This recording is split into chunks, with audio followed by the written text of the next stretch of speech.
Good morning. I'm excited to talk to you about why I'm interested in participating in the Executive Director Fellowship. There's really a number of reasons why this opportunity is really exciting for me. One of the things that's really important to me is opportunities to learn and develop as a leader. I just think that's really critical to the work that we do day in, day out at Teach for America. I've been afforded so many opportunities over the past few years to really gain a lot of expertise, experience, knowledge, and skill. And I think that this fellowship is an opportunity for me to build on that. What I'm really interested in is building a set of executive management skills. I think that my experience as a program lead in Miami has afforded me a ton of opportunities to think about managing teams and people and projects, and really develop a strong, healthy program. Something that I'm really very interested to learn more about is how does this fit within the broader scope of the work within a region. And the other thing that I really like about what we do at Teach for America is that we're really thoughtful about the way that we do learn and develop as leaders. And I think that a focus on culturally competency and being culturally relevant in our management practice is really important, given the vision and the work that we want to do in our communities. So I really welcome and value those experiences just to learn. I think the other thing that is exciting about this opportunity is just to gain insight into other areas of the work that we do in our region.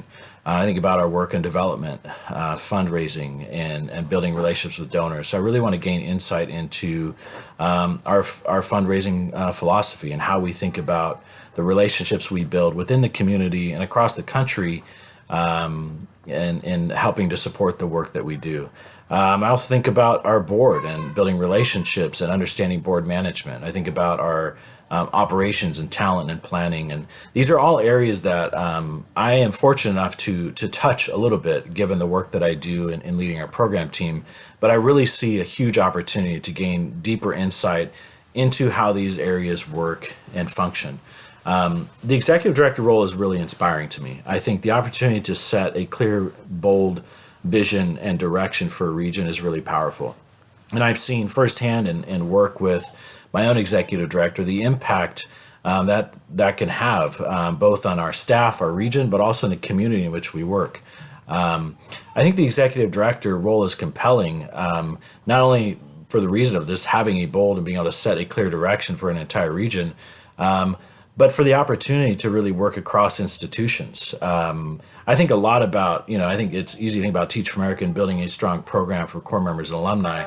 But at the end of the day, we are really seeking to have an impact in our community, and really develop a force of leaders who work towards expanded outcomes for kids. And I think of how complex that work really is.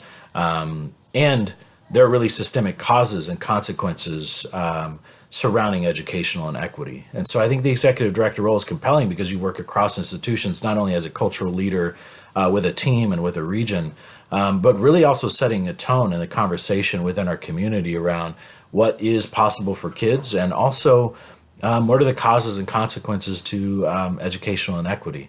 So it's just an incredibly powerful role, and I think I've seen the impact of leaders who have taken a stand and set a bold vision in their communities.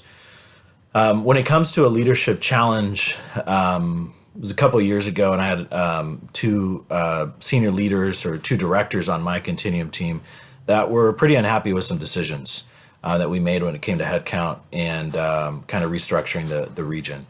And they were so unhappy that at one point wanted to quit and not come back on staff. And I think this was really challenging for me because these were two people that I had a deep amount of respect, trust, I would even say love to some certain extent in who they are as leaders.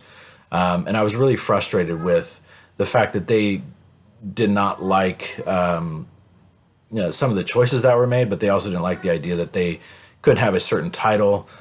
These were things that just conflicted with some values and things that I value as a leader. How did I make it through? I think that we had a lot of really open and honest conversations. I think I had to really explain, obviously, the decisions and the rationale.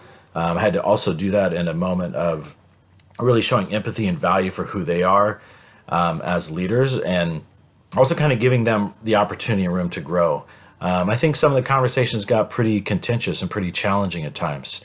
I think there was an element of just like setting baseline expectations of how do we agree to almost disagree and move along, but also how do we take something to the next level. In the context we were, or in context we were launching a program continuum, thinking about launching a regional institute. These are two people that I needed to have a lot of faith and trust in, and I just needed to believe in them. At the end of the day, what happened? Those two folks are still on our team. I think they are contributing members of our program continuum leadership team. I think that we have reconciled or had conversations where we have found some resolution to some of the more challenging situations. I think we've also built our own capacity in how to lead through really tense, challenging situations.